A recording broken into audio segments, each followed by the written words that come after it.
bird sat on my window, and they told me I don't need to worry. Summer came like cinnamon, so sweet. Little girls double dutch on the concrete. Maybe sometimes we got it wrong, but it's alright. The more things seem to change, the more they stay the same. Dans cette maison, loin du tumulte, je me suis posé pour faire ce que j'aime le plus au monde, des rencontres. Pour découvrir des itinéraires inspirants. Il est en colère contre tout. Les professeurs, sa mère, dans son regard, je suis une merde. Il faut faire quelque chose. Tout ce que j'ai essayé n'a pas fonctionné. On débarque au Kyrgyzstan, on passe dans des marécages, on se perd. Et je me dis, mais si moi ça m'a fait du bien, ça va faire du bien à Tom. Mais aussi pour mieux comprendre ses parcours de vie hors du commun, grâce à celles et ceux qui ont aidé mon invité à franchir les obstacles et grandir. Je suis heureux de l'aboutissement que tout ce voyage a pu avoir et c'est une belle récompense. De voir un résultat comme celui-là, c'est juste fabuleux. Une occasion pour chacun d'entre nous de partager mille et une vies.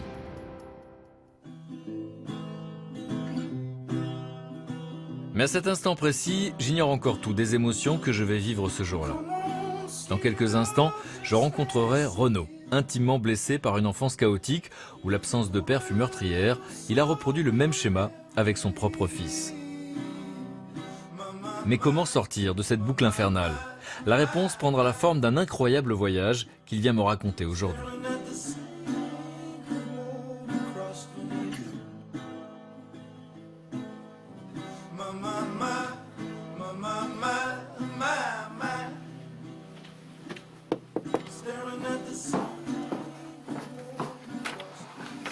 Bonjour. Bonjour. Bonjour Renaud, bienvenue.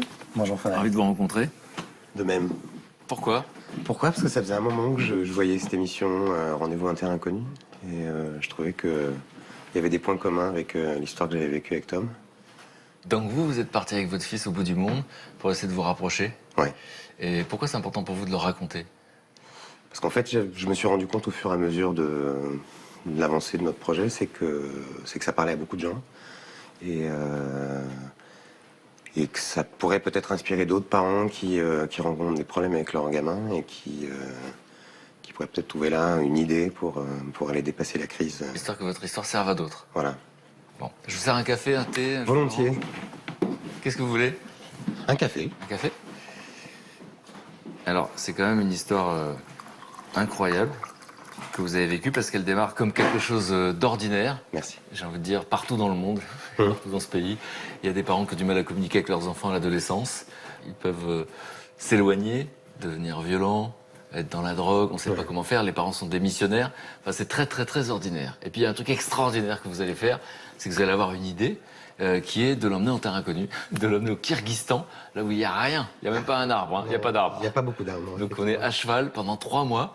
Et là, alors qu'il y a de la haine, on peut le dire, et cet adolescent avec qui vous n'arrivez pas à communiquer va finir par vous dire tu es le papa dont j'ai toujours rêvé. Oui, ça a été un moment très très touchant. C'est vrai qu'une fois pendant le voyage, il y a eu une très grosse crise et Tom m'a écrit un petit mot je me suis effondré. Ouais, c'est de savoir effectivement quel papa vous étiez avant. Parce que ce qui est fou, c'est qu'il y a plein d'explications. Vous faites partie de ces gens qui acceptent de se remettre en question. Oui. Mais je crois que pour moi, c'était obligatoire. Et dans Les pas du fils, c'est un super livre, super photo, ça résume tout. Vous êtes seuls au monde tous les deux. C'était un saut dans le vide et c'était un voyage sur une autre planète pour se retrouver en fait. On s'est retiré du monde en fait. Pour moi, c'est vraiment cet effet-là, c'est-à-dire de dire on va se mettre dans une bulle et il fallait qu'on puisse compter l'un sur l'autre et s'aider. Donc c'était vraiment un contact très très fort avec la nature et très fort entre nous. Donc il y avait effectivement beaucoup de chances que ça marche, mais enfin ça n'a pas marché tout de suite.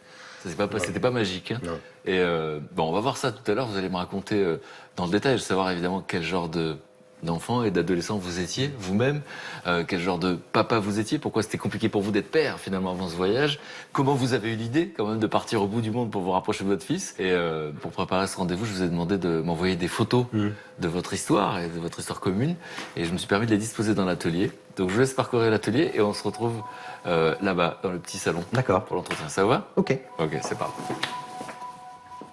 I've got chills,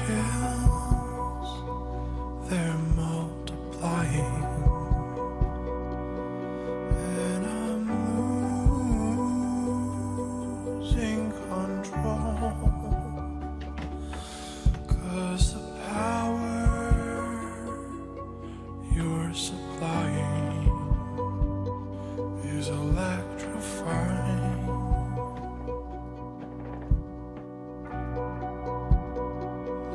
You better shape up, 'cause you need a man, and my heart is set on you. You better shape up, you better understand. To my heart I must be true. Oh, you're the one that I want. The one that I want. Ça me fait bizarre de voir ces photos. Il y en a une particulièrement. C'était au moment de l'adolescence. Enfin, je devais avoir 13-14 ans, ouais. Dans quel sens? Bah, j'étais en pleine crise d'adolescence et je crois que je comprenais pas ce qui se passait en fait. À l'époque, c'était compliqué pour moi avec mes parents, ça se passait pas bien. À l'école, ça marchait pas. J'arrivais pas à rester en place. J'avais beaucoup de problèmes avec l'autorité. Et puis j'avais pas trop de copains. Enfin, c'était. Je me sentais un peu seul, ouais. Seul et en colère. Seul et très en colère, ouais. Très très en colère. Quand on regarde la photo de vous petit, vous avez 3 ans je crois. Si vous aviez eu la possibilité, vous adulte, d'aller souffler quelque chose à l'oreille de ce petit garçon, vous qui connaissez la suite de l'histoire, qu'est-ce que vous lui auriez dit pour le préparer?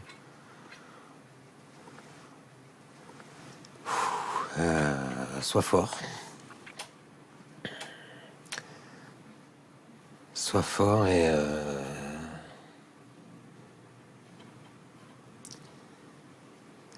j'aurais tendance à dire fais attention aux adultes. Fais attention aux adultes. Parce que j'ai eu dans ma vie des contacts compliqués avec certains adultes et c'est vrai que j'aurais envie de lui dire sois vigilant à pas te laisser embarquer par les adultes.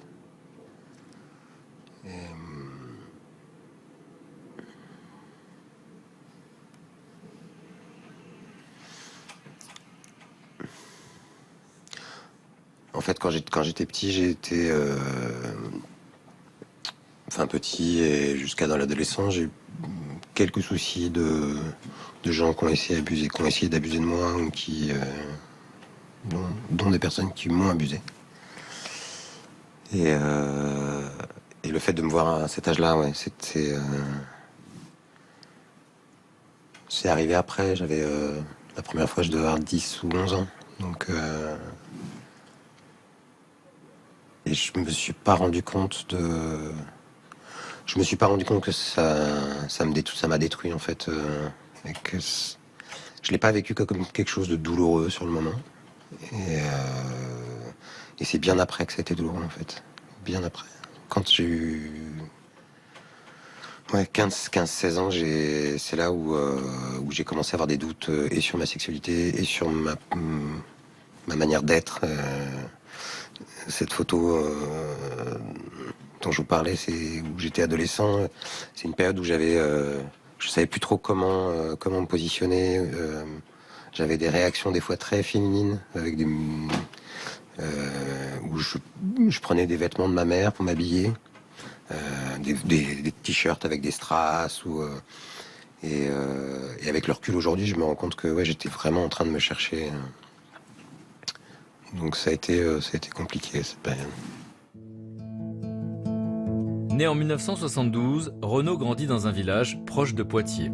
Père fonctionnaire, mère dans le marketing. Des parents qui font de leur mieux, mais qui entretiennent avec leurs enfants une relation froide et distante. Renaud et sa petite sœur grandissent dans une atmosphère familiale pesante. J'étais plutôt difficile à vivre. Je dormais pas beaucoup quand j'étais petit déjà. Et il y avait souvent des crises avec mes parents en fait, très souvent. Je crois que j'étais en permanence en train de quémander de l'attention, de l'amour, que j'arrivais pas à obtenir. Et je pense que ça a induit un peu une relation avec ma sœur assez conflictuelle, parce que c'était à celui qui allait pouvoir avoir le regard des parents. Parce que mes parents étaient très occupés, ils bossaient beaucoup. Et après, sur le plan affectif, il y avait rien. Rien du tout. J'ai aucun souvenir de tendresse avec mes parents. Aucun. Il y avait des compliments? Venant de mon père, jamais. C'était impossible pour lui. Et ma mère, un petit peu, ouais. Et Vous vous sentez incompris, enfant? incompris, pas aimé. Respecté? Et pas respecté, non. Bah, j'avais le sentiment que quand je disais j'aime pas ça ou je veux pas ça, qu'on faisait comme si j'avais pas donné mon avis et que j'avais pas à donner mon avis. L'adolescent que vous êtes, il est comment? En classe, c'était toujours très conflictuel avec les profs, avec tout ce qui représentait l'autorité, c'était compliqué. Alors à 15 ans, vous allez habiter au fond du jardin, dans une cabane. Ouais. C'est banal ça. Alors ça, je l'ai très mal vécu, vraiment très très mal vécu. C'est-à-dire, c'est votre décision? Non. En fait, à un moment, ça a été compliqué. Mes parents ont pris des activités professionnelles un peu importantes. Ils sont encore plus investis dans le travail. Moi, je me suis fait virer du collège et ils m'ont mis en internat pendant 2 ans. Et au retour de l'internat, mon père a cru me faire une bonne surprise en me disant maintenant t'es grand, tu vas habiter la maison au fond du jardin. On va l'aménager et tu vas habiter là-bas. Et là, vous dites quoi dans votre tête à ce moment-là?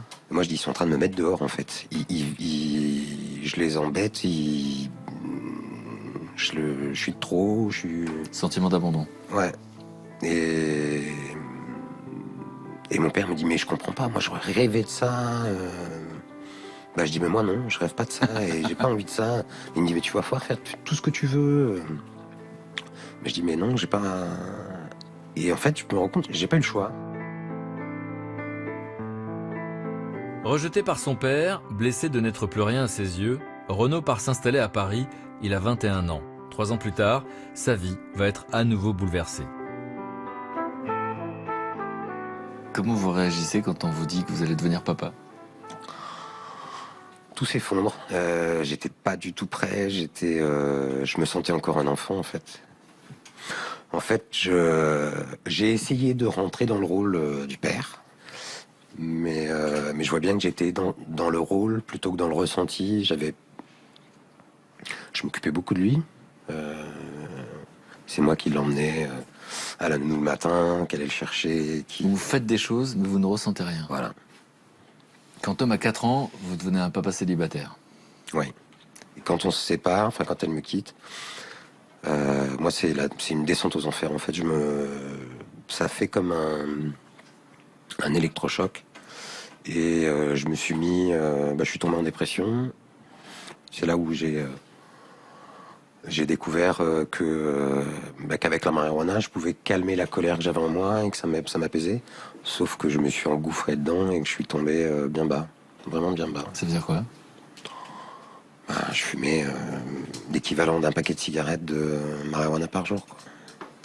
Donc j'étais une loque et ça m'a complètement anesthésié. J'arrivais pas à dormir la nuit, je me réveillais le matin en vomissant tellement j'étais stressé. Aujourd'hui, vous savez pourquoi? En fait, j'étais affectivo-dépendant et je crois que que j'ai récupéré ça de mes parents. Et je vois bien ils étaient dans cette relation-là aussi.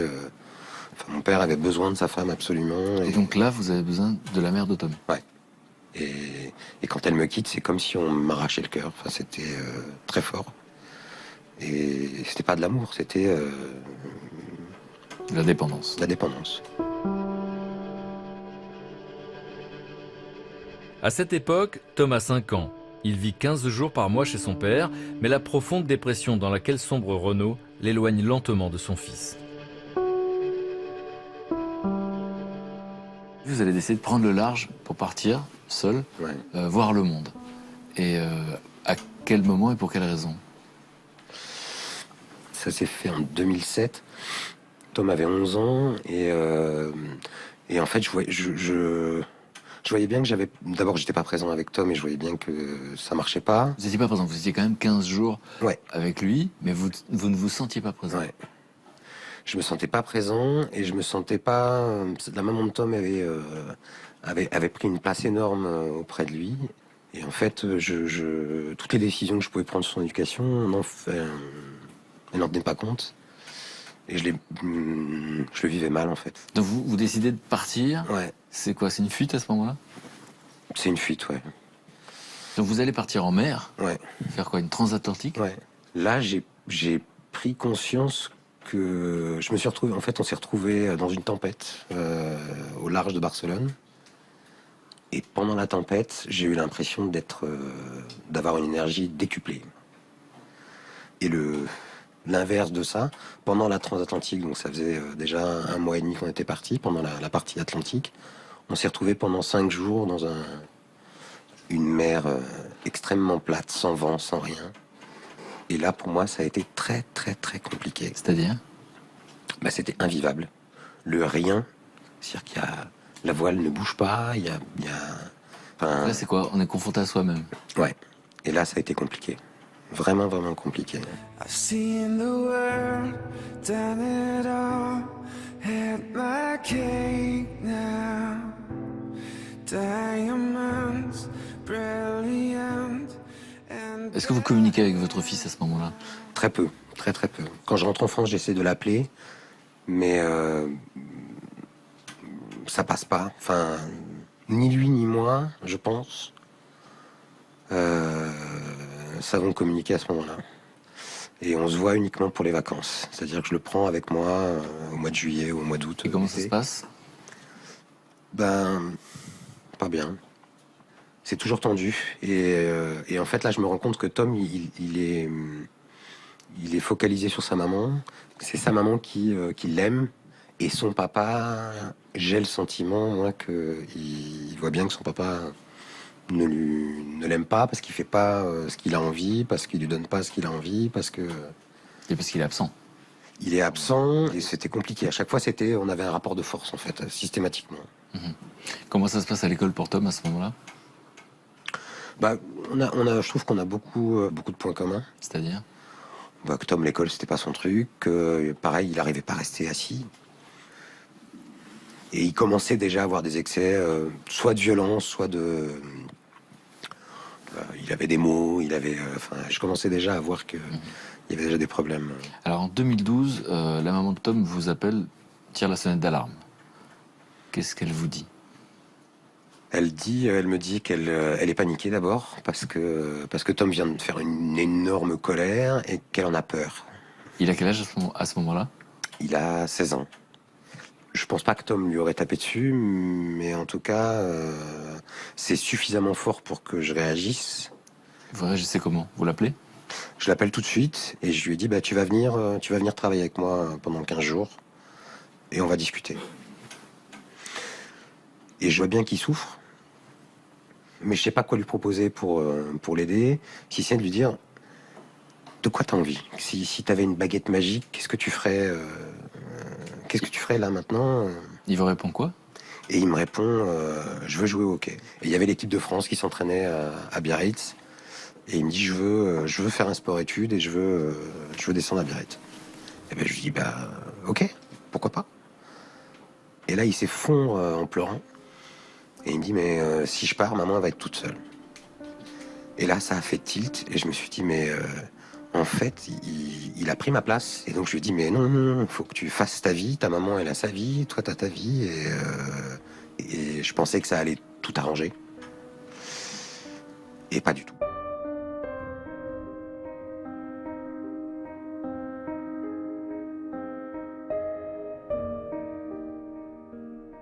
Il travaille pas du tout.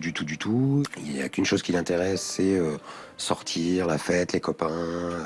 Et c'est après, en fait, c'est l'année suivante où il va passer un cap au-dessus, c'est-à-dire qu'il a découvert un marijuana et il commence à fumer beaucoup.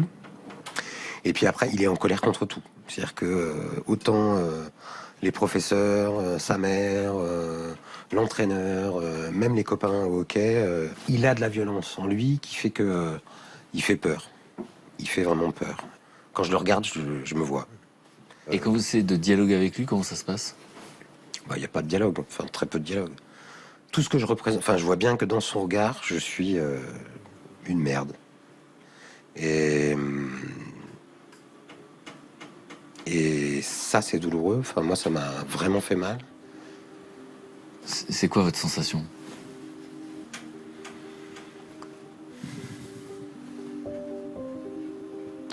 Qu'on on va passer notre vie comme ça, c'est-à-dire que voilà, c'est posé et on aura toujours cette distance, qu'on sera toujours en conflit, et comme j'ai été en conflit avec mon père, et je vois bien que voilà, ça s'installe et il n'y a rien à faire. Tout ce que j'ai essayé n'a pas fonctionné en fait. Mais voilà qu'un an plus tard, Renaud voyage en Mongolie avec un couple d'amis et leur fils adolescent. Et c'est avec ce jeune homme qu'il comprend brutalement comment casser l'enclave dans laquelle il se trouve avec son fils Tom. Donc là, ça va être un déclic. Et là, ça va être un vrai déclic, ouais. On est en plein hiver en Mongolie, et donc ses amis ont leur voiture, et leur fils monte avec moi dans ma voiture, parce que je suis tout seul. Et on va passer 15 jours ensemble, à aller d'ailleurs dans un endroit où vous êtes allé, chez les Tsatanes. Et il n'a pas envie d'aller à l'école, ça n'intéresse pas. Donc on va discuter de tout un tas de trucs, des sujets qui l'intéressent. Et à la fin de ces 15 jours, donc son père, mon ami, vient me voir et il me dit, mais vous avez vraiment une super relation, et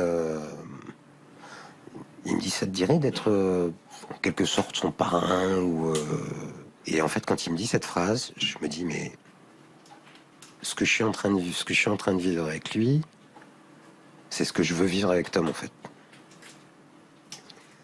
Et à ce moment-là, alors je sais pas, il n'y a pas de hasard, hein, mais la CPE du lycée me laisse un message sur mon téléphone en m'alertant, en me disant, mais il faut que vous interveniez auprès de Tom, parce que là, on ne sait plus comment faire. Et donc là, ça a l'air désespéré. Ouais. Et là, quand j'arrive en France, je découvre l'ampleur de la situation. C'est-à-dire? La première chose que j'apprends, c'est que Tom s'est fait arrêter 2 fois par la police. Une première fois pour consommation de cannabis, et une deuxième fois parce qu'il était dans le répertoire d'un dealer. Et donc là, je me dis, bon, les signes sont suffisamment forts pour réagir. Et puis, partout, ça explose autour de lui. Partout. Il s'est fait virer il a été mis à pied au hockey. Sa mère, elle m'appelle quand je rentre. Elle me dit, mais j'en peux plus, fais quelque chose, prends ton fils. Et là, elle me dit, vas-y, démerde-toi avec lui. Et je vois bien que le voyage que moi, j'ai fait tout seul, j'ai passé beaucoup de temps tout seul.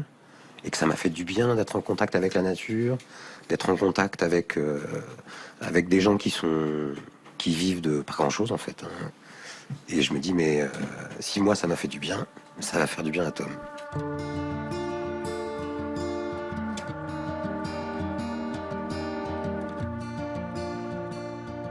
Et quand vous lui en parlez, il réagit comment? Tout de suite, il me dit, mais vous êtes des malades. De toute façon, c'est même pas la peine, je partirai pas. Et je vais fuguer. Et, donc je lui dis, écoute, si tu veux pas partir avec moi, propose-moi une autre solution. Moi, je veux bien, mais une chose est sûre, c'est qu'il faut que tu quittes l'école là aujourd'hui. Et là, quand je lui dis là aujourd'hui, il me dit non, mais c'est pas possible. J'ai mes copains, je joue au hockey, il y a les championnats de France à la fin de l'année, je veux les faire. Je dis non, c'est pas la peine. T'arrêtes l'école là, maintenant, là. Et en fait, il va venir passer les vacances chez moi pendant 15 jours. Et c'est mon ami, en fait, la femme avec qui je vis, qui va beaucoup parler avec lui. Et à un moment, il va me dire, bon, bah, ok, on part. Mais il me fait bien comprendre que il accepte de partir, mais il n'a pas accepté de participer au voyage. C'est-à-dire qu'il va jouer le rôle de boulet. C'est lui qui va freiner pour pas que ça se fasse. Vas-y, casse-toi, là. Donc, il faut qu'ils apprennent. Le but, c'était de faire une poulie. Et ok, super, tu me dis ça. C'est vrai que là, je vais direct deviner le nœud qu'il faut faire. Moi, j'ai appris directement avec lui. Je l'ai écouté, j'étais attentif. Et voilà. Bah, excuse-moi, t'es parfait. Voilà. Non, je suis pas parfait. Juste, je sais que dans un mois, il sera pas avec nous. Donc, je sais pas faire et arrête de filmer. Les nœuds, tu t'es mis en colère sur les nœuds et... Ça te casse les couilles. Ouais, casse les couilles. Ça va être la confrontation permanente à chaque fois que je vais te dire quelque chose. Ouais. Ah, tu le savais avant de partir. Et alors vous avez un réflexe incroyable, c'est que vous avez l'idée de rencontrer un éducateur. Ouais. Mathieu, en fait, à cette époque-là, je me rends compte que moi aussi j'ai j'ai des travers et je cherche quelqu'un qui soit capable et de m'aider dans la relation avec Tom et en même temps de moi de me recadrer. C'est pas un éducateur, il se présente plus comme un conseiller éducatif, c'est-à-dire que son rôle c'est pas de remplacer le parent, mais c'est d'aider et de faire le régleur où il va donner. Il va nous aider à ouvrir la parole, en fait. Mais vous avez l'humilité de demander de l'aide. Il y a beaucoup de parents qui n'osent pas franchir ce pas-là. Bah, de toute façon, je voyais bien que je pouvais pas m'en sortir tout seul. Donc vous choisissez le Kirghizistan. Ouais. Donc là, c'est un endroit très reculé, où il n'y a pas grand-chose, hein, c'est comme la steppe. Et vous décidez que c'est un voyage à cheval, alors que vous ne savez pas monter à cheval ni l'un ni l'autre. Ouais. Bah, en fait, je me suis dit, il faut que moi, je me mette au même niveau que lui. Et... Vous n'êtes pas cavalier ni l'un ni l'autre. On n'est pas cavalier. Moi, j'ai dû monter une dizaine de fois. Et vous partez pour 3 mois. Ouais. 3 mois à cheval au Kirghizistan. Sans rien y connaître. C'est vrai que ça peut paraître fou, mais je trouvais bon qu'on parte vierge. 20 mai 2014, l'avion de Tom et Renaud décolle. Ils sont tendus, incertains. Ils partent comme 2 étrangers. Reviendront-ils, père et fils? On débarque au Kirghizistan, on rencontre Yann et Hélène, un frère et une sœur qui nous aident à préparer le voyage, à acheter le matériel qui nous manque. Et Tom, à ce moment-là, est toujours en rupture avec moi, c'est-à-dire qu'on se rentre dedans très très fort. Moi, j'essaye à chaque fois de me faire respecter, parce qu'il m'insulte régulièrement, et des insultes qui sont... Il a cette capacité d'aller toucher des zones sensibles chez moi. Qu'est-ce qu'il dit de blessant?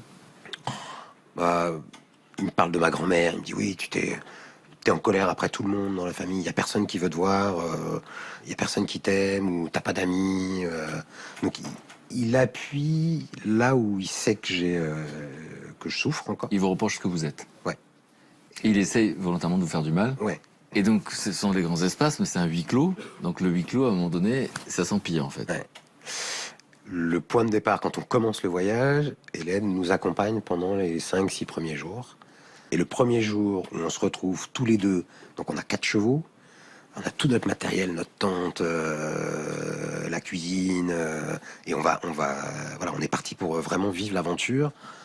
Moi, c'est là où je me dis, mais t'es fou. C'est quoi la trouille à ce moment-là? La trouille, c'est qu'il se passe qu'il arrive quelque chose à Tom. La préparation, il l'a fait un peu... il n'est pas du tout prêt.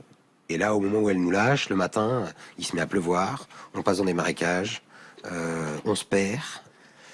Donc là, c'est un moment un peu compliqué, le départ. C'est-à-dire que lui, il veut rien faire. C'est-à-dire que le matin, quand on plie la tente, il reste au lit, il reste dans la tente. Je lui dis, bon, faudrait faire la vaisselle, tu fais la vaisselle pendant que moi je fais le reste. Et il part faire la vaisselle, mais il revient 3/4 d'heure après pour avoir lavé 2 assiettes. Et je me dis, mais ça va pas être possible de faire. Donc ça ressemble à une fausse bonne idée. Ouais. À ce moment-là. Ouais. Homme, debout. Debout.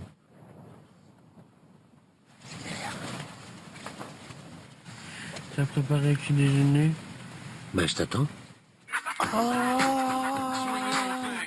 toi, accélère le rythme.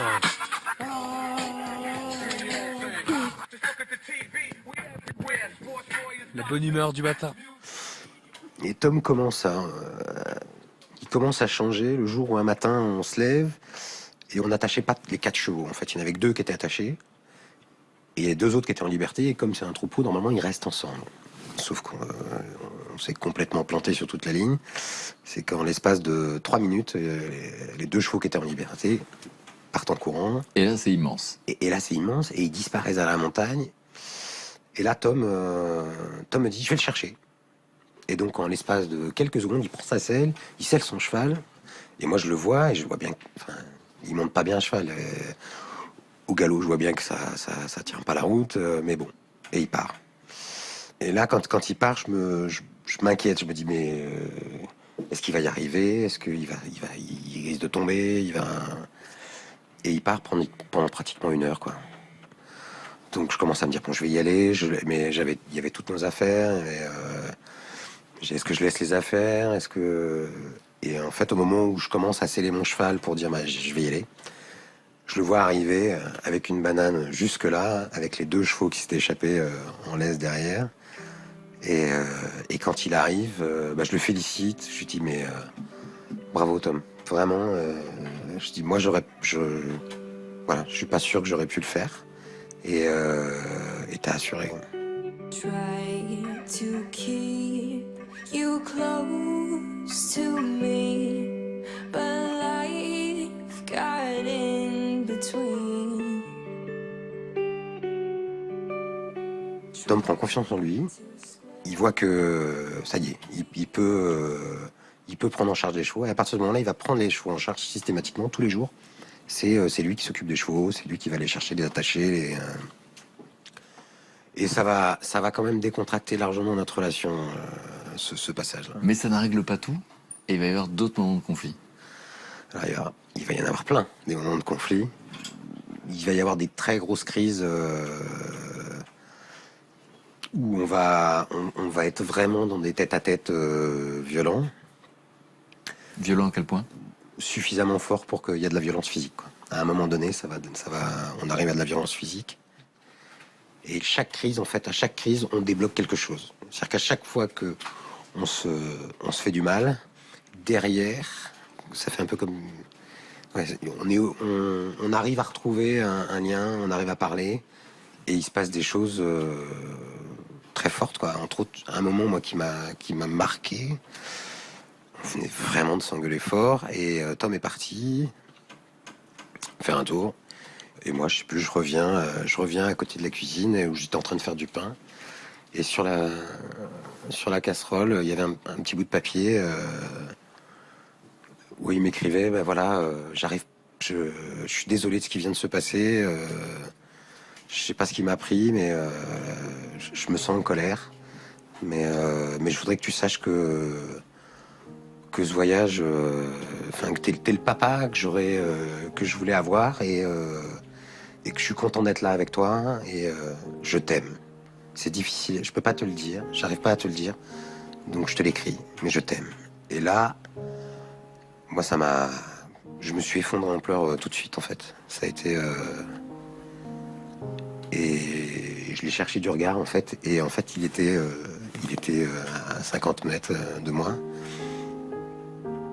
Et je suis allé le chercher, on a pleuré les bras dans les bras l'un de l'autre. Et ça a été...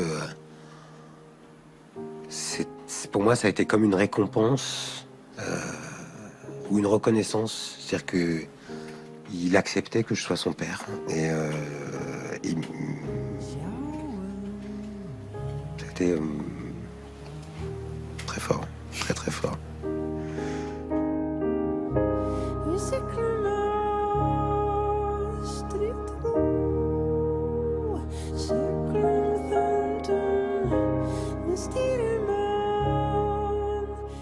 Qu'est-ce qui s'est passé là-bas qui n'aurait pas pu se passer ici? On apprend à se connaître et puis on apprend à se voir aussi dans des situations D'urgence. Ouais, dans la peur, dans des moments où on traverse la rivière ou pas. Tom, il me voit tel que je suis. Là, il n'y a pas de triche, hein, on ne peut pas tricher. Vous allez me présenter Tom, donc je vais lui poser la question, parce que comme dans le livre, il y a les deux points de vue, son point de vue m'intéresse. C'est une renaissance pour vous, une naissance en tant que père. Mais juste, Tom, il reviendra comment, du coup, de ce voyage? Tom, il est quand on arrive au dernier jour, d'abord il est triste parce qu'il n'a pas envie de partir. Sa mère, ses copains, il y pense plus du tout et ça l'intéresse même pas. Et quand on va arriver en France, c'est là où je vais comprendre que le voyage n'est pas fini. Parce qu'en fait, il faut que Tom intègre tout ce qu'il a vécu, toutes les découvertes qu'il a fait pendant ces 3 mois. Il va falloir qu'il les intègre. Et là, je me rends compte que c'est pas si évident que ça. C'est-à-dire que et c'est là où Mathieu nous a vraiment beaucoup aidé. L'éducateur. Ouais, c'est lui qui a fait le lien. C'est-à-dire que dès que ça partait un peu trop fort, où on perdait le lien entre nous, c'est lui qui a refait le lien entre nous deux. Donc c'est une sacrée aventure. Comment on pourrait résumer tout ça finalement? Qu'est-ce qu'elle nous dit cette histoire? Ben, en fait, il y a une phrase qui retrace un peu ce parcours que j'aime beaucoup et c'est l'enfant est le père de l'homme. Et c'est vrai que mon fils m'a permis de devenir un vrai père et il m'a permis de soigner quelque part mon enfant intérieur. Et vous avez choisi de raconter votre histoire. Ça aurait pu rester quelque chose d'intime entre vous et votre fils. Et pour vous, il y avait des enseignements pour aider plein de parents qui sont désemparés. Et sans qu'on ait forcément 3 mois, finalement, on peut déjà s'inspirer de ça. Il n'y a pas de recette miracle, mais je pense que il y a 2-3 petites choses à respecter. C'est effectivement la solitude, c'est-à-dire partir dans un lieu où on n'a pas de connexion avec le monde extérieur, de manière à pas pouvoir sortir de la relation à la première crise. Et puis je crois aussi qu'il faut avoir envie, vraiment, et de reconnaître en soi sa responsabilité, que ce petit homme qui est là, il vient de nous, il vient de notre histoire, et il vient de plusieurs générations. Et il porte l'histoire de plusieurs générations. Et qu'on peut l'aider à grandir si on fait place nette chez nous, et en soi. Pour arriver à faire ce chemin-là, il faut accepter de dire, je suis pas un super papa, j'ai aussi des casseroles, j'ai aussi des souffrances. Voilà, je veux se montrer tel qu'on est en fait. Et ça, je crois que ça a permis à Tom de s'approcher de moi et de pouvoir avoir confiance. Parce qu'il a vu que j'étais comme lui, et que j'étais pas un super papa tout le temps. Ouais. Mais maintenant, peut-être un peu plus. Maintenant, peut-être un peu plus. Je vais lui poser la question. Merci pour la confiance. Merci beaucoup. Merci. On va le recevoir. Allez. Avec Mathieu, l'éducateur.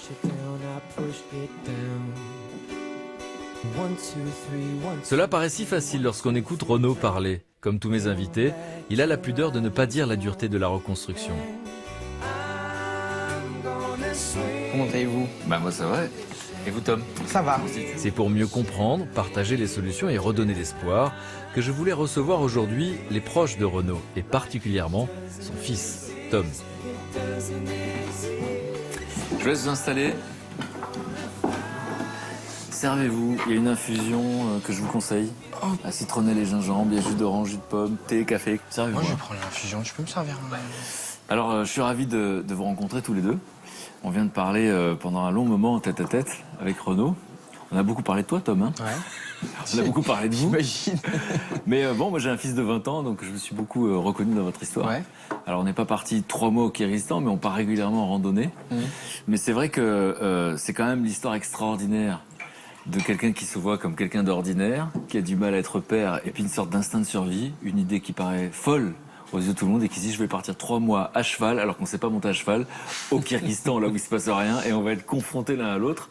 Donc l'idée est dingue. Et encore une fois, c'était pas magique, hein, on peut dire comme ça. Non, Pas vraiment. ça s'est pas fait tout seul. C'est sûr que Voilà. j'ai pas mal freiné le projet et j'étais beaucoup dans l'opposition à l'époque. Voilà. Mais aujourd'hui, tu pourrais dire que c'est une bonne idée ou une très bonne idée? Ah, une très très bonne idée. Je Très, le très. conseille et reconseille et re-reconseille. C'est pour ça que tu as accepté de raconter votre histoire dans Les Pas du Fils, aux éditions Kero. Et c'est vrai que là, c'est les deux points de vue. C'est ça. Et pourquoi c'est important pour toi de la raconter, de le transmettre, justement? Moi, le fait de le transmettre, ça peut si ça peut permettre à d'autres jeunes de pouvoir essayer de refaire cette expérience dans n'importe quel endroit, mais juste le fait de se retrouver et de se reconcentrer sur nous-mêmes, ça permet de vraiment se rapprocher et d'apprendre à connaître son père, quoi. Qu'est-ce que vous ressentez, Renaud, quand vous l'écoutez raconter ça? J'adore. J'adore. Alors avant de parler du dénouement et du sourire que vous avez aujourd'hui, et effectivement en quoi ça peut inspirer, et Mathieu va nous dire à quel point lui il vous a suivi comme ça, est-ce que toi tu peux me raconter la période d'avant? L'enfant que tu es grandit avec quelle image du père et quels vont être tes manques pendant l'enfance et l'adolescence? À l'époque, je vivais donc en permanence avec ma mère à partir de mes 11 ans. Et donc cette absence, ça a été une souffrance, mais elle n'était pas... Je la manifestais pas au final. Enfin, c'était quelque chose qui restait vraiment à l'intérieur. Moi, je vivais ma vie avec ma mère et j'avais l'impression que tout était normal et que c'était une vie classique que je vivais et que mon père était pas là, mais bon, il est pas là. Et au final, avec le recul, on se rend compte que c'est une personne qui est vraiment importante pour son développement et pour plein de choses de la vie. Enfin, une mère, ça apprend pas les mêmes choses qu'un père. Et quand il était loin, qu'il t'envoyait des mails, on m'a dit que tu répondais pas forcément. Ouais. Voilà. Qu'est-ce qui se passait dans ta tête? C'était je réponds pas dans l'espoir que ça l'énerve, ou je réponds pas parce qu'il m'intéresse pas, ou qu'est-ce qui se passe à ce Non, c'était je réponds pas, il est pas là, je vois pas pourquoi je porterais de l'intérêt, il est à je sais pas combien de kilomètres. Il avait qu'à être là, c'est ça? Ouais, qui vive sa vie en gros, et il y avait quand même de l'amour et il y avait quand même une souffrance quand des fois quand je répondais pas aux mails, je me disais putain, ça m'embête quoi de pas répondre, mais c'était une manière de lui montrer que moi, j'en pouvais plus de tout ça, quoi. Enfin, j'étais pas bien. Et ce mal-être, il se manifestait comment? Il se manifestait, je me suis mis à pas mal fumer en seconde. Donc, pas que du tabac? Ouais, pas que du tabac. C'était quoi déjà ça? C'était une manière d'échapper à quelque chose? À la base, c'était pas vraiment un échappatoire en soi. C'est quelque chose qu'on fait avec tout le monde, mais au final, ça permet d'oublier un peu le fait que... Oublier quoi, justement? Les souffrances qui sont... Mais on s'en rend pas compte sur le moment. Enfin, c'est quelque chose qui est vraiment inconscient. Et donc, il y a eu cette période où j'ai commencé à beaucoup fumer. Et c'est aussi un effet de groupe. Hein, on est tous ensemble. Ça a quelles conséquences, du coup? Ça a des conséquences au niveau de mes rapports, parce que forcément, on est un peu plus tendu à des moments. Irritable? Ouais, voilà, exactement. Moi, dans mon cas, ça m'a plus éloigné qu'autre chose du sport. Et... Au final, je pense pas que c'était une bonne chose. Et puis même mes rapports avec les adultes, ils étaient en permanence conflictuels. J'étais toujours dans la confrontation. Je sais pas si c'était dû à ça, mais j'avais un problème avec l'autorité et je remettais tout en cause. Et on parle il y avait des accès de colère. Qu'est-ce qui pouvait te rendre violent? Je sais pas. Des fois, j'ai l'impression que les adultes ne me considèrent pas et qu'ils me prennent un peu comme une vieille chaussette, quoi. Et au final, ça réveille quelque chose à l'intérieur et ça me mettait un peu hors de moi, quoi. Des fois, j'avais des moments où j'en ai marre, quoi. Je veux pas vous écouter. Donc tes parents s'inquiètent, les professeurs s'inquiètent. Est-ce que toi, tu t'inquiètes? Moi, pas du tout. À l'époque, j'étais vraiment comme si ma vie allait normalement. Et j'étais même étonné que mon père intervienne et que tout ça se passe, parce qu'au final, moi, je me disais, je vis ma vie, quoi. Il y en a plein d'autres dans mon cas. J'avais plein d'amis qui étaient un peu pareils que moi. Donc je me disais, pourquoi moi? Qu'est-ce que j'ai fait de plus que... Et si je t'avais rencontré à ce moment-là et que je t'avais demandé qu'est-ce que t'as envie de faire dans la vie, tu aurais répondu quoi? Rien. J'avais pas du tout d'envie, quoi. Est-ce que tu te rappelles de ce que tu ressens, ce que tu te dis dans ta tête quand il te part du voyage la première fois? Alors moi, ça fait une grosse explosion. Je lui dis non, c'est pas possible, moi je pars pas avec toi. Déjà partir avec toi, en plus m'éloigner de mon environnement. J'avais déjà redoublé une fois à l'époque, la seconde, donc là ça me faisait redoubler une deuxième fois. Je me disais non, ça va pas être possible. Je vais me retrouver avec des enfants l'année prochaine, je vais me retrouver avec toi tout seul pendant 3-4 mois. En quoi c'était un problème de se retrouver avec lui tout seul? Parce que tous les rapports qu'on a pu avoir dans le passé, c'était obligatoirement conflictuel, donc c'était pas possible. Non, moi tu as qualifié de très très bonne idée tout à l'heure. Oui. À ce moment-là. Oui, voilà, c'était pas possible. Moi j'étais totalement contre et je voulais pas. Et donc Mathieu, vous êtes comment on dit? Vous dites éducateur? Conseiller éducatif. Conseiller éducatif. Et alors quand moi ce que je trouve bouleversant, c'est quand Renaud vient vous demander de l'aide, parce que finalement la plupart des êtres humains sur cette terre ont du mal à reconnaître leurs faiblesses ou leurs erreurs. Et là il y a quelqu'un d'authentique qui s'adresse à vous en disant je suis pas sûr de savoir faire. Tout à fait. Comment vous réagissez dans ces moments-là? C'est un appel téléphonique. la voix de Renaud déjà me marque et je sentais l'authenticité dans ce qu'il pouvait m'expliquer. Alors le contenu de son histoire est très lourd. Je me dis mais est-ce que je vais pouvoir... Enfin c'est très compliqué. Ensuite il y a le prénom donc de Tom. Mon propre fils s'appelle Tom également. Et donc Il y a un truc qui se déclenche et je me dis ce gars-là j'ai envie de lui filer un coup de main et ça peut marcher. Et quand il vous parle de son voyage, c'est incongru comme idée au départ pour vous aussi? Non, parce que c'est les séjours d'éloignement, c'est des choses que je peux être amené à pratiquer aujourd'hui. Donc on croit beaucoup au fait de partir pour mieux revenir.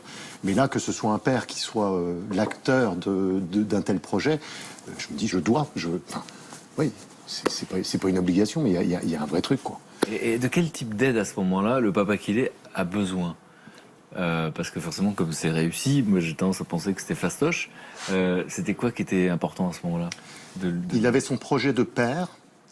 Ce qui était très difficile pour Renaud, je pense, à ce moment-là, c'est de savoir quelle allait être la position de Tom. Et que si Tom disait « je ne participe pas », le but était de le respecter. Et vous rencontrez Tom? Ouais. Et à ce moment-là, vous ressentez quoi? Bon, je crois que dans les premières minutes, il y a un vrai truc. Il y a un truc parce que Tom, alors il le dit, hein, lui il n'a rien demandé. Hein, il vient rencontrer un inconnu à Nancy, il vient en train avec son père. Enfin bon, qu'est-ce que ce gars-là... tu te rappelles ce que tu te dis dans le train? Moi, je lui disais qu'on allait voir un psychologue, comme j'avais pu en voir dans ma jeunesse, et ça s'était toujours mal passé, quoi. Enfin... Et finalement? Et finalement, ça a été une très bonne surprise. La première fois a été bien, puis la deuxième fois a été encore mieux. Et plus bien, on pourquoi? avançait. Tu te souviens de quoi? Eh ben, c'est le fait que ils se mettent pas. J'ai pas du tout eu l'impression d'un rapport d'un professionnel avec. Il n'y avait pas de condescendance. Ouais, voilà, exactement. Il se mettait à mon niveau. Il écoutait ce que j'avais à dire. Il écoutait ce que mon père avait à dire. Il me remettait en question, mais sans m'attaquer frontalement. Et donc moi, c'est exactement ce qu'il me fallait à l'époque. Et c'est ce qui a permis. C'est incroyable. T'as 20 ans, le recul que t'as sur qui tu étais. Il y a quoi? Il y a 2 ans. Et donc vous décelez quoi chez Tom? Parce que à ce moment-là, la plupart des adultes se disent waouh, il va dans le mur, ça devient de pire en pire, il devient violent, il a eu affaire à la police, etc. Donc à ce moment-là, vous voyez quoi de particulier?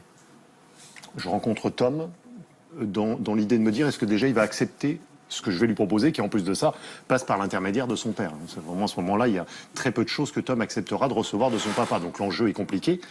Et je crois que c'est une présentation très authentique, et de l'un et de l'autre. Mais vous repérez chez cet adolescent l'envie quand même s'il le manifeste pas, l'envie quand même que ça se passe bien? L'envie de régler des comptes avec son père, surtout.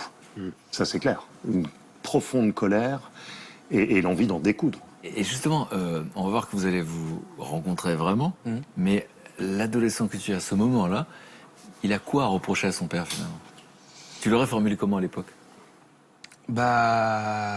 Que j'ai la haine de toute cette absence et d'avoir été au final laissé, pas à l'abandon, mais presque. Il a vécu comme ça en tout cas. Voilà. Voilà. Et mais puisque il y avait une absence, on aurait pu imaginer que tu te réjouis de partir avec lui, mais à ce moment-là, non, c'est quoi? Il arrive après la bataille? Non, il arrive après la bataille. Oui, c'est trop facile. Enfin, ma mère a toujours été là.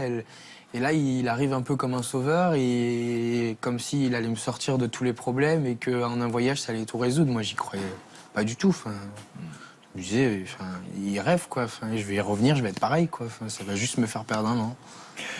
Et en plus, il y a eu des moments de montée de violence verbale pendant le premier entretien. Et vous ressentez quoi dans ces moments? Je me sens pas vraiment à l'aise parce que j'en prends plein la figure. En fait, Mathieu dit à Tom, vas-y, dis à ton père ce que t'as envie de lui dire. Enfin, c'est déjà un pas pour un père d'accepter d'entendre ça. Ouais. Et là, je sais que de toute façon, moi, je sais que je me sens responsable. Donc là-dessus, j'ai pas de souci, mais de l'entendre, d'entendre son fils dire, de toute façon, j'ai de la haine pour toi, t'es qu'un con. Et ce que tu fais dans la vie, je trouve que c'est nul. C'est douloureux. Alors dans le voyage, ça s'est pas passé bien tout de suite. Je crois qu'il y a une dizaine de jours avant qu'il y ait l'épisode de ces chevaux où tu vas d'un coup prendre les choses en main. Et pendant ces 10 premiers jours, tu te rappelles de ton état d'esprit? J'étais exactement comme à Paris, mais au Kyrgyzstan. Je dormais jusqu'à 10h alors que mon père se levait à 7h pour essayer de tout organiser, tout gérer. Dès qu'il me demandait de faire quelque chose, je disais oui et au final je le faisais pas. Enfin, il y a eu 2-3 clashs au début qui ont été... je me disais comment ça va se passer, quoi. Enfin, là on est parti pour 3 mois et demi et enfin, ça fait que 10 jours et au final Et donc il y a un épisode incroyable puisqu'il y a 4 chevaux et il y en a 2 qui décident d'aider votre destin à ce moment-là. Puisqu'ils se sauvent. Ouais. C'est vrai. Et donc ça va provoquer un déclic. En tout cas, ton père, lui, va le vivre comme ça. Ouais. Parce qu'il a la sensation qu'il y a une attitude qui change. Mais toi, du coup, il n'y a rien de réfléchi, bien sûr. Spontanément, tu as envie d'aller les chercher. Ouais, parce que j'avais pas l'impression qu'il était supérieur à moi à cheval à cette époque-là et que j'avais l'impression que j'étais totalement capable de le faire. Mais ça aurait pu ne pas t'intéresser. Qu'est-ce qui fait dans ta tête, tu te rappelles qu'est-ce qui fait que dans ta tête, d'un seul coup, t'es pris par l'action, en fait? C'est-à-dire que t'es plus dans l'attitude tu feras des cas de fer ou d'un seul coup, t'es acteur de l'histoire? C'est que le cheval, ça rajoute un être humain au voyage et c'est vraiment une personne à part entière. Un être vivant, on va dire. Un être vivant, oui. Un être humain, non. Mais c'est pas mal de les voir comme ça. Ouais, enfin, C'est mieux que le il y a contraire. une relation C'est mieux que le contraire. qui est proche de celle qu'on a avec l'humain. Et donc, moi, c'est comme si je voyais mes 2 enfants qui étaient en train de partir et... Enfin, moi, j'ai pas paniqué, mais ça m'a... Et donc, du coup, j'ai pas réfléchi, je suis parti directement, quoi. Et donc là, il a les sensations que t'avais pris ta place. Ouais, parce que avec les chevaux, je me sentais vraiment à ma place. Il y avait plein de domaines où j'étais pas encore bien. Enfin, peut-être au rapport avec les gens, même au début, j'étais pas au top. Mais avec les chevaux, j'ai tout de suite eu un feeling et je me sentais bien et c'était vraiment mon domaine, quoi. Donc, ouais.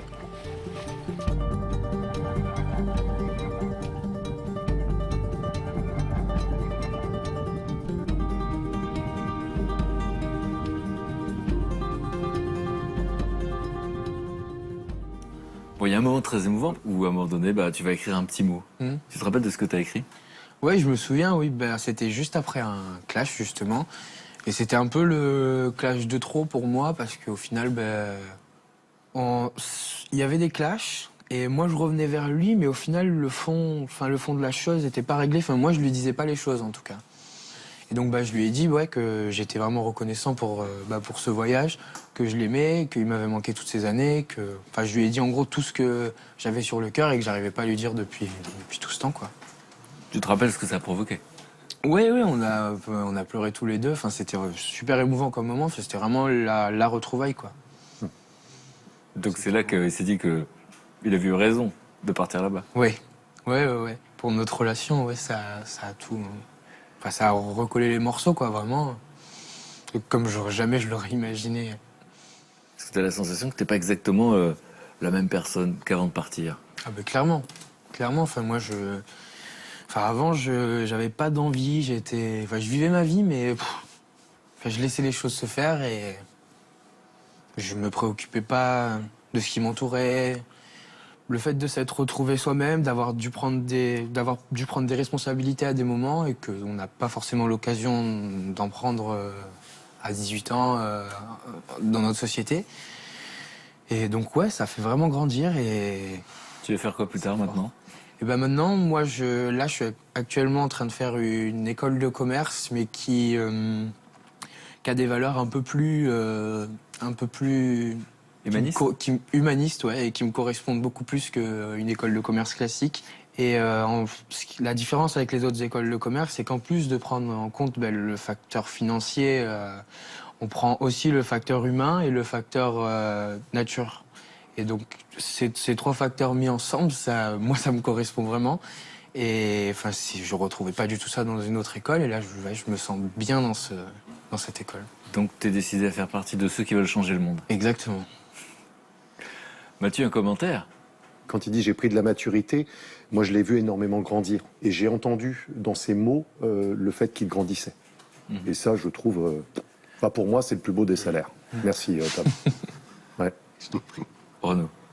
Moi, pour le papa, c'est un cadeau, c'est le plus beau cadeau que j'ai eu de ma vie. Et là, le fait de l'entendre aujourd'hui, je me dis, mais c'est gagné, c'est gagné. Dans le sens où il va participer, effectivement, il va être parmi ces nombreux jeunes qui vont agir pour changer le monde. Et je suis super fier de ça. Ça me touche. Et maintenant, vous habillez toujours pareil, les mêmes couleurs. Non, ça c'est C'est le hasard? le hasard, ouais. Bon, merci en tout cas, sincèrement, de votre confiance. Moi, je suis très, très impressionné de ta maturité, franchement. Alors, Renaud m'avait présenté des gens qui comptent, c'est rien de le dire.